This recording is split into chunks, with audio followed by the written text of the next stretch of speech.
Hello and welcome back to my YouTube channel, and thank you so much for being here. Bitcoin shreds my climate change fears. What? What does this mean? What does a psychology shift at scale enable? I can't wait to dig into this. It's a really awesome experience. So when I wind the clock back, it was in 2016. I thought, fuck this. Why don't I resign? And at the time, I was a shipbroker in Singapore. And a shipbroker is someone that facilitates a deal between a ship owner and, in my case, the dry cargo market, which was the fossil fuel industry, so iron ore, coal, grain, sand, cement. So I'd made a career out of facilitating the fossil fuel trade. In particular, there was an area of that market which upset me at the time, which was the coal. 1.3 billion tons of coal is shipped per year. I read recently that the coal market is having record years. 8 billion, over 8 billion tons is being burnt. Now, why was I in this predicament? Why was I frustrated? Well, I was asking myself the question, what am I going to do about climate? My interests at work were divergent from where my personal research and ethics were heading. A big inspiration of mine at the time, when I think back to it, and one of the early books I read as a teenager at university was The Inconvenient Truth by Al Gore. And it just seemed to make so much sense. It's like we've got these industries that are creating damage. There's no kind of long-term costs based on using these fuels. And there is an answer. Why aren't I working on the answer? And at the time, I remember companies like Copa in Africa doing so well, getting solar panels on roofs and using mobile phone networks to pay for things. And it was like, this is the decentralized future of energy.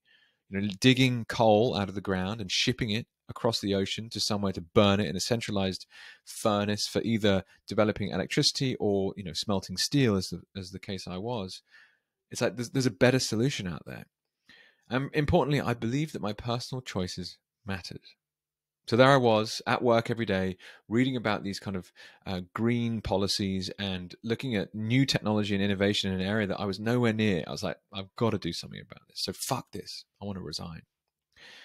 Now, concurrently with that, I was in my late 20s at the time. My father had passed now probably 6 or 8 years before, and I was in receipt of an inheritance. And that money was being managed by some traditional money managers in London that I wasn't unhappy with necessarily in terms of returns, but they didn't deploy capital into projects I cared about.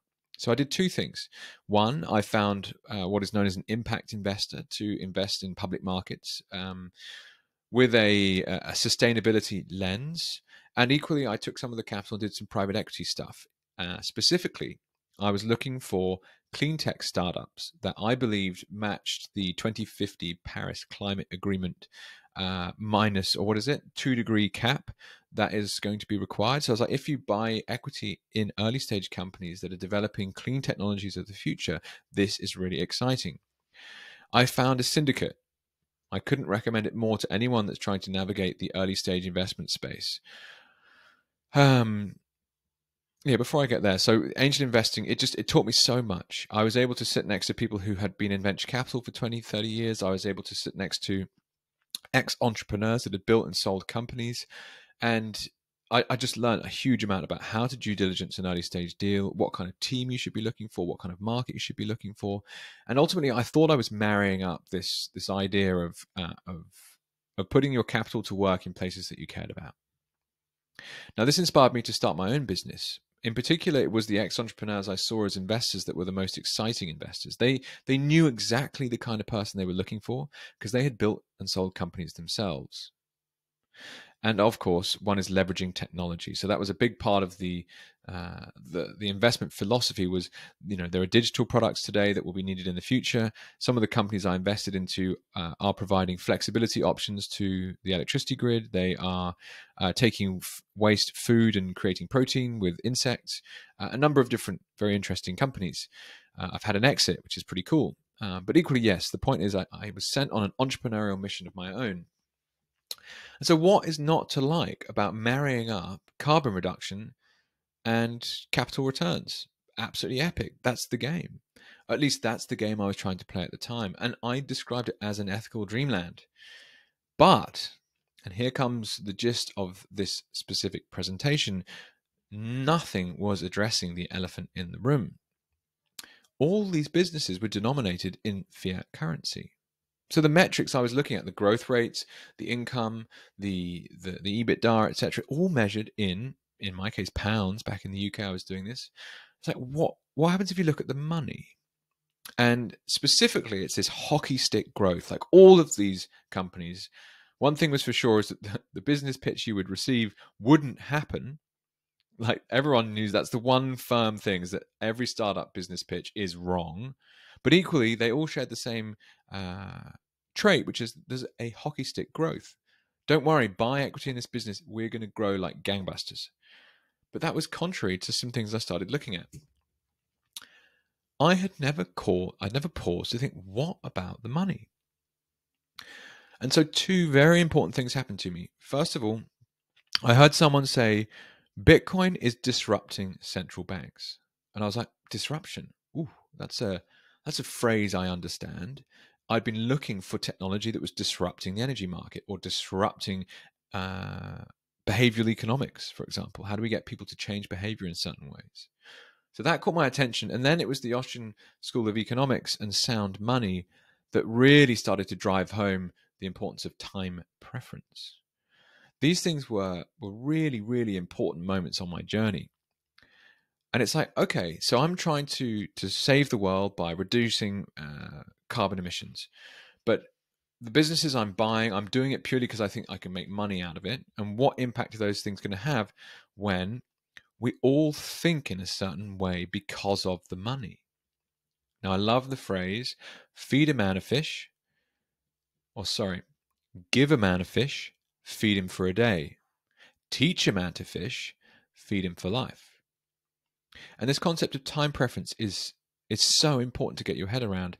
It's exactly that story. It's like, okay, if I have a very high time preference mentality, I'm very short term, and it really drives very, very short term decision making. You look at how most portfolios are managed in a stock market. It's all about quarterly goals. None of it is about 100 years from now. Whereas what do you need? You need to accumulate capital over time. And so if you got fed a fish today, if you save half of it till tomorrow, you can now work for a whole day on perhaps creating a spear or creating a boat. And if you can make that fish last even longer because you can actually fish for yourself, then you can start to save for a rainy day. You can start to have more confidence on the future. This is a psychological step change in how people think. And I go, whoa, okay, long-term resource management is a problem. What if the entire world was to move the type of money it uses? What would that mean for psychological impact? Now, it's really important to point out that I've noticed some changes in myself. $100 trainers, really simple example of what purchasing power does to you in terms of incentive. That pair of trainers, 12 months from now, with an inflationary monetary policy, will be 120, 150 bucks. Most people, believe it or not, have zero savings. And that's because they live in a system in which those $100 trainers are guaranteed to be more expensive next year. Whereas their savings are going to lose money. It's like, okay, well, I'm going to just buy them now. And this drives consumerism in an absolutely extraordinary way. In fact, any brand that is trying to say that they're sustainable in some way, they ignore this fact. They want to sell more stuff. Now, I notice in myself, I have more confidence on the future.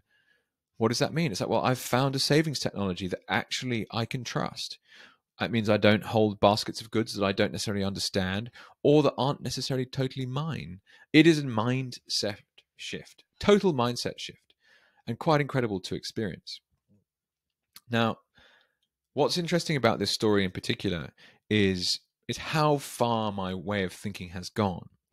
And, there I was in 2016 thinking that in order for me to have an impact on the world, I wanted to marry up, carbon reduction technology and also, the capital I'd inherited and my day job. And so I quit my job and dived into this other area. And look, I don't regret a day of it. But do I now believe that my individual choices make that much of a drastic difference? Using plastic straws or walking instead of taking a bus or whatever might be the case. The point is, I think now, sadly, a lot of this sustainability discussion has been hijacked by a much wider and more nefarious global agenda, which I no longer believe, but 5 years ago really did drive, or 6 years ago, some big decisions of mine.